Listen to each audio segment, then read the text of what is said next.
So good morning. Yeah, been out here since like 4:30 this morning. Getting a early AM view. I like to sit out here a little bit sometimes and just contemplate things.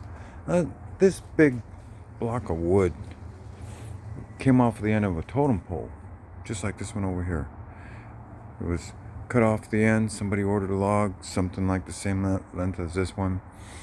That was a butt end stub. That's what this was. So I was showing a video of hollowing out the back, and this thing here, right in here. Seen some videos of cutting it down and making it thinner, and the reason for that is because it's going to hang on the wall at some point in time. So I've got a lot more work hollowing out the back to get it light enough to minimize it for it's going to have enough weight as it is.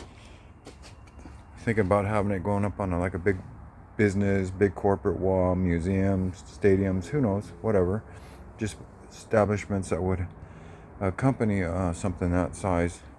Now this totem pole here, it came with the way that's shaped, like that.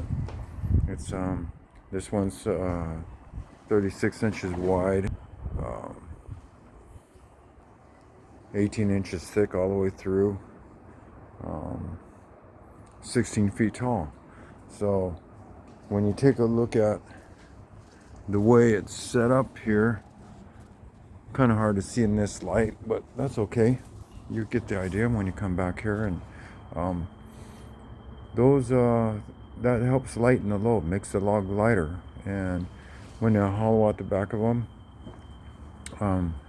it also helps relieve some of the stresses in it, because the wood has a lot of stress, internally and all that. And so it minimizes that, which also helps minimize cracking over a period of time. Red cedar has a lot of movement.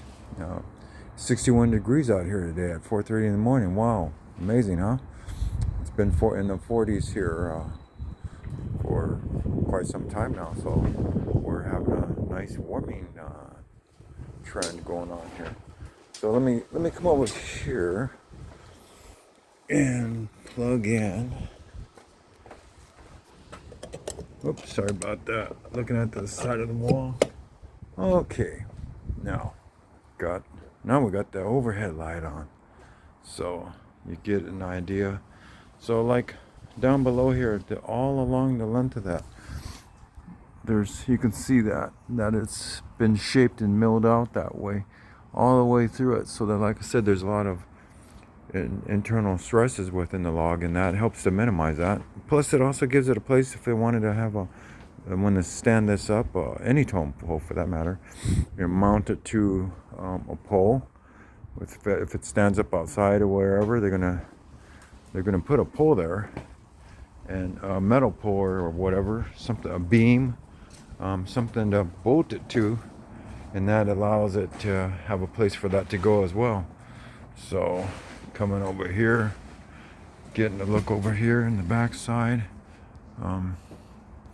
Yeah, I've been lightening that up, and once I get everything else more finalized of how deep I'm gonna go, how far I'm gonna carve.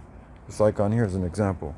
How far am I gonna carve down along the length of that mast? No difference. It's because that's a totem pole size face over there. And so how far am I going to take the top part when I get to a finished place? Then I know how much I can remove from the back. And so anyways, I'm sure going to miss this guy here when it takes off and goes and gets delivered. But for those of you that may not know as much about the cedars or totem poles, large mask, that's not just your regular old small kind of mask. And I mean, I've done a lot of them, but this is something that I wanted to do, and so I figure I have the wood, and Got the wood, might as well. And so that's what I've been working on, and hope that helps answer some questions. I mean, I'm not the biggest expert out there. There's more than one way to get to a completed, finished state, and this just so happens to be mine. And so, have wood, have tools, gonna make something. So that's how it seems to work in an artist's life. And I appreciate artwork, and I appreciate people that do artwork, and can learn a lot of different things from a lot of different people, and it's just one of the things is to keep working at it. You start learning little tricks of the trade, little small tidbits and things that you can put in your toolbox. So anyways, have a great day.